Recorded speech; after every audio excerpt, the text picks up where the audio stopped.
Docteur Aurore Buzy, vous êtes connectée? Aurore, oui, bonjour, qui Oui, va bonjour. en lien à distance avec le docteur Gaël Vareille. Donc, Aurore Buzy travaille au centre départemental de santé du département de l'Isère et en lien avec Gaël qui n'a pas pu se rendre disponible. Vous allez donc intervenir sur la vaccination contre le HPV avec notamment ce programme que vous menez dans votre département, dans le cadre du conseil départemental de l'Isère. Voilà, vous avez la parole. On vous laisse partager votre intervention.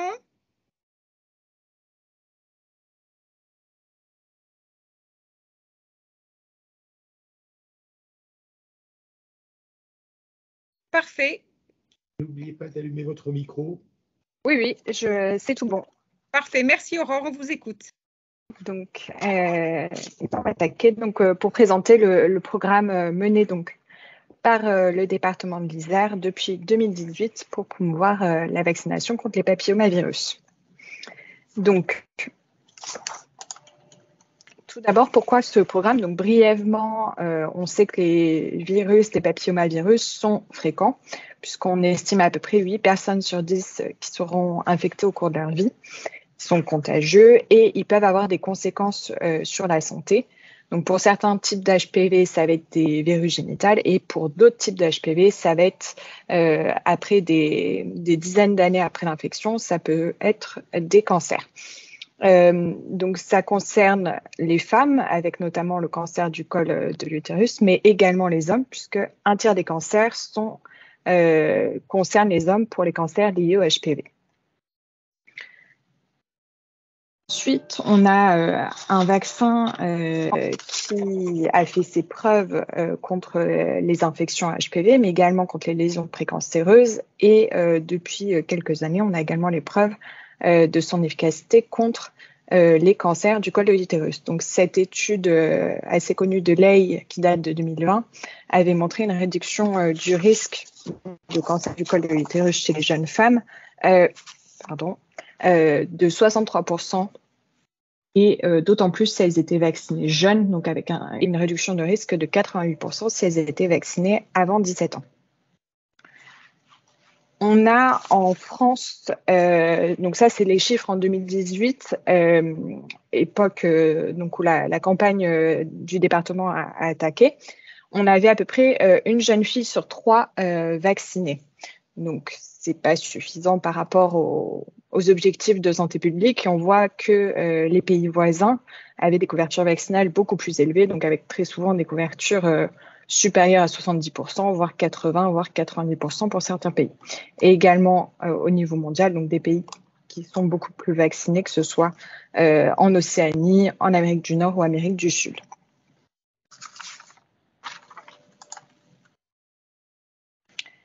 En Isère, donc on avait une couverture vaccinale qui était plus faible qu'au niveau régional, une couverture plus faible également qu'au niveau national, donc avec une couverture vaccinale à 24,5% en 2018. Et pourquoi le département s'est impliqué donc, dans la vaccination HPV? Il y a d'autres facteurs aussi qui ont fait que c'est ce vaccin qui a été choisi. Le département a en charge les collèges et l'âge de la vaccination contre les papillomavirus, ça correspond à la période où les jeunes ados sont au collège, donc c'était tout à fait dans les compétences du département, et d'autant plus qu'on a un président du conseil départemental qui est sensibilisé à la prévention et à la vaccination, puisque c'était un ancien pharmacien. Donc, a été décidé en 2018 de lancer ce programme pour promouvoir la vaccination contre les papillomavirus. Donc, quel objectif? Augmenter la couverture vaccinale. Comment? Donc, avec 2 volets tout à fait complémentaires l'un de l'autre. C'était donc mobiliser les acteurs de la vaccination, puisqu'on sait que c'est un facteur très important de vaccination, c'est que la vaccination soit proposée par les professionnels de santé. Et ensuite, donc, à la fois pour les parents et les jeunes enfants, c'était d'améliorer tous les comportements qui vont amener à la vaccination, donc à la fois la connaissance du vaccin, l'attitude envers cette vaccination et l'intention de se vacciner. Donc, je vais détailler un peu plus là, la manière dont a été menée cette campagne. Donc, ça a été une campagne qui a été lancée officiellement en avril 2018, donc avec à la base une campagne de communication avec d'autres actions complémentaires en parallèle. Donc en avril 2018, ça a été lancé avec des spots radio, des affiches dans les abribus et des flyers qui ont été distribués notamment aux médecins généralistes et aux pharmaciens. Et puis donc un site internet qui a été lancé qui s'appelle le site stophpv.fr avec des informations sur la vaccination, sur les questions fréquentes qu'il peut y avoir sur ce vaccin. Sur ce site, on retrouve également donc, des vidéos. Donc là, une vidéo d'un professionnel de santé, mais il y avait également des vidéos d'usagers, d'une psychologue, avec plusieurs pastilles vidéo pour présenter les différents aspects de cette vaccination. Lors des semaines européennes de vaccination, il y a aussi tout un travail sur les réseaux sociaux du département et de certains de nos partenaires donc pour repromouvoir cette vaccination qui est parfois un peu oubliée et assez peu connue. En 2020, donc juste avant le confinement, en janvier 2020, il y a eu une vidéo qui a pu être faite en lien avec un influenceur, donc Julien Méniel, qui a la chaîne YouTube Dans ton corps. Et également donc le volet presse avec plusieurs articles de presse de manière plus ou moins régulière, notamment à l'occasion des semaines européennes de vaccination et à l'occasion du lancement. Et également des publications dans le magazine Isermag, donc qui est un magazine qui est distribué à l'ensemble dans toutes les boîtes aux lettres du département, donc un vecteur assez important de communication. Donc il y a eu un numéro spécial pour avec en première page la vaccination des papillomavirus. Donc, un autre volet qui est assez important, c'est dans les centres de santé et les centres de vaccination partenaires du département, ça a été la distribution de vaccins gratuitement. Donc, ça représente à peu près 700 vaccins par an. Et donc, depuis le lancement de la campagne en 2018, on est à peu près à 3000 vaccins distribués sur l'ensemble du département. Vous avez ici la carte des centres où ceux-ci sont disponibles. Ensuite, le volet donc, professionnel de santé qui est un aspect vraiment important du programme. Donc, chaque année, les pharmaciens et médecins reçoivent à la fois des affiches pour afficher dans les salles d'attente ou dans les pharmacies et les flyers également donc pour servir un peu d'accroche, de rappel pour ce vaccin. Donc sur le site stophpv.fr, il y a un onglet, il y a un volet qui est vraiment dédié aux professionnels de santé. Donc vous avez ici une pastille d'une formation qui est disponible en ligne, donc sur à la fois les aspects immunisation, à la fois sur le volet dépistage du cancer du col et sur des aspects un peu plus psychologiques, donc avec tout un volet sur l'entretien motivationnel. Et cela a fait l'objet donc d'une formation médicale continue spécifiquement dédiée à l'entretien motivationnel autour de la vaccination HPV. Et donc, on a pu former 36 professionnels de santé entre 2019 et 2020. À côté de ça, donc, il y a eu une grande conférence débat qui avait été organisée en 2019 avec une centaine de médecins sur cette vaccination et régulièrement des réunions d'information donc, auprès de sages-femmes, auprès de médecins, de CPTS pour parler et rappeler un peu les recommandations actuelles, notamment avec les changements pour ce vaccin. Ensuite, donc un volet important, donc c'est les collèges, vraiment un lieu privilégié pour promouvoir cette vaccination. Donc cela a été possible en partenariat donc avec le rectorat. Chaque année, on a des flyers qui sont envoyé à toutes les infirmières scolaires du département, puisqu'elles le remettent au moment de la vérification des vaccinations pour le bilan de la 12e année. C'est aussi l'occasion de parler de la vaccination, de faire un rappel pour les parents quand ils voient le carnet de santé de leur enfant. Également, donc, des réunions d'information avec les professionnels de santé de l'éducation nationale. Il y a eu d'autres actions, donc, comme la foulée blanche en 2019, donc, qui est un événement dans le Vercors autour du sport de montagne, donc du ski de fond, où il y a énormément de collégiens qui participent. On a eu également des actions avec des étudiants en santé du service sanitaire, avec des vidéos qui sont faites et qui vont être faites pour promouvoir cette vaccination auprès des plus jeunes, on va dire. Et donc ça date de cette année. Il y a eu un courrier qui a été co-signé entre le département et la CPM. Donc un courrier qui est également remis par les infirmières scolaires pour rappeler cette vaccination aux parents. Et dernier volet, donc pour les collèges, c'est un lieu privilégié également pour nous pour tout le côté évaluation, puisque c'est cette année la 4e vague d'un questionnaire qui est remis aux parents de collégiens de 4e. Donc, les 2 premières années, ça concernait uniquement les filles. Et puis, progressivement, avec l'évolution des recommandations, on a pu inclure les garçons. Donc, c'est un questionnaire qui concerne 18 collèges sur le département. Ça permet aussi de recruter donc, des parents d'élèves pour organiser des focus group autour de cette vaccination, pour voir un peu les freins et les leviers autour de cette vaccination.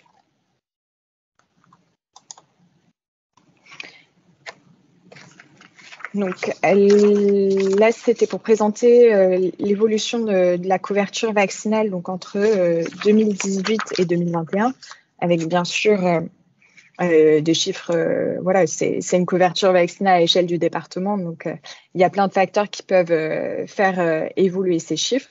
Donc là, c'est la couverture vaccinale à 15 ans pour une dose. Donc on est passé en 2018 d'une couverture vaccinale à 24,5% et les derniers chiffres 2021, donc pour les filles uniquement, avec une couverture vaccinale à 47%.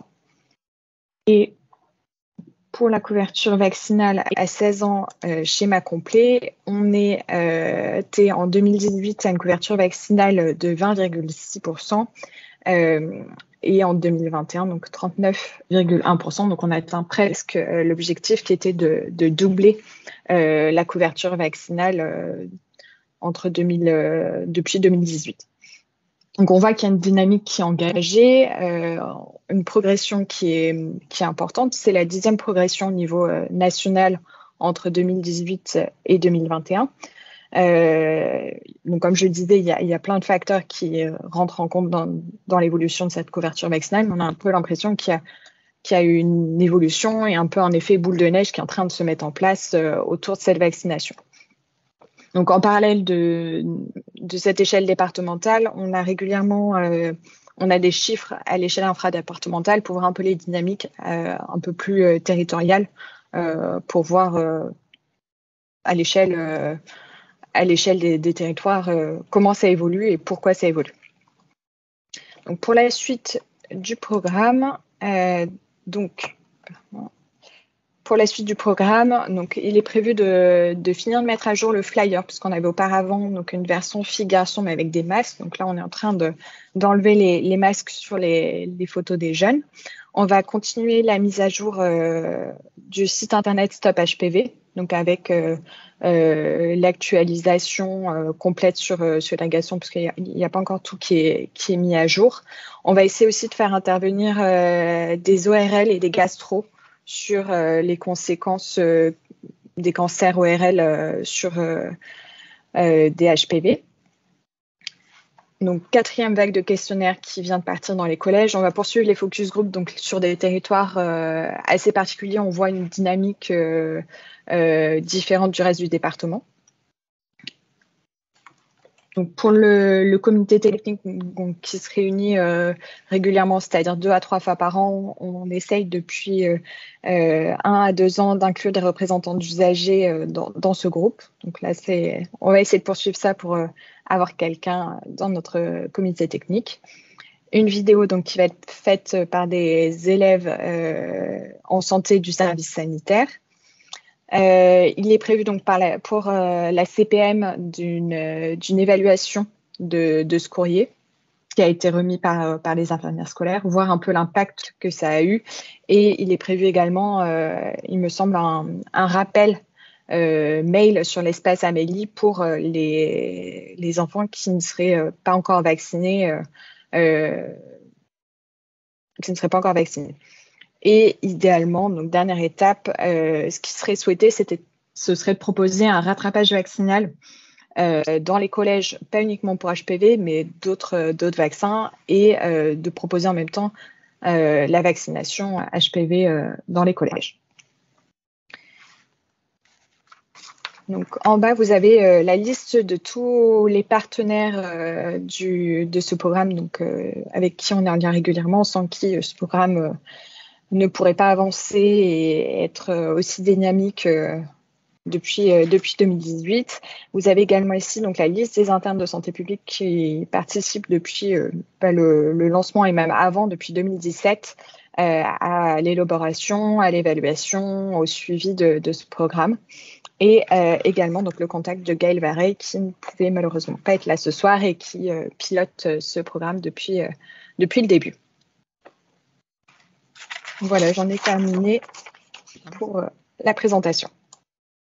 Merci beaucoup, Aurore, pour votre très brillante intervention et pour ce programme extrêmement intéressant mené donc dans le département de l'Isère, dont avec des conséquences satisfaisantes, très satisfaisantes, puisqu'on a vu que ça a boosté de façon considérable les couvertures vaccinales concernant la vaccination HPV. Hein. Donc, par rapport à la présentation d'Élise Poté tout à l'heure de Santé publique France dans la région, donc elle fait une remarque, c'est que les 700 vaccins distribués gratuitement ne sont pas pris en compte dans ces données de la couverture vaccinale.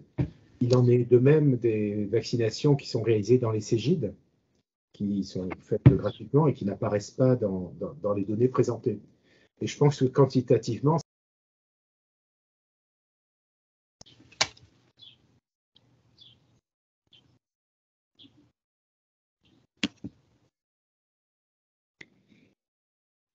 y a-t-il des questions à poser à Aurore ou des remarques par rapport à ce programme que l'on suit avec beaucoup d'attention maintenant depuis presque 4 ans, 2018?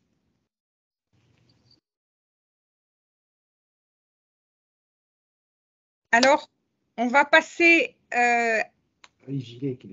Yves.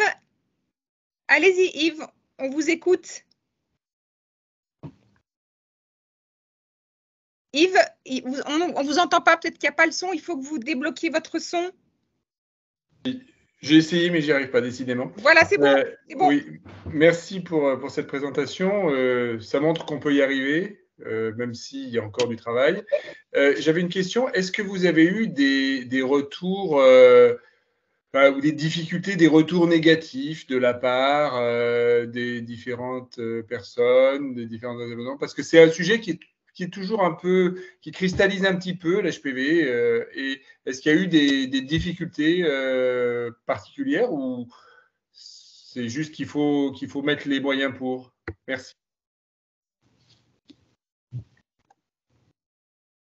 Je pense que ça a été une question. Après, moi, je suis arrivée alors que le programme était déjà lancé, donc avec déjà une certaine évolution. Je pense qu'il y a surtout une manière de présentation de la vaccination, et je pense aussi que le fait que la vaccination soit recommandée par les garçons, ça va faciliter beaucoup de choses. Parce qu'on ne parle plus uniquement d'un cancer d'un vaccin contre le cancer du col, on parle d'un vaccin contre les cancers liés à HPV. Donc ça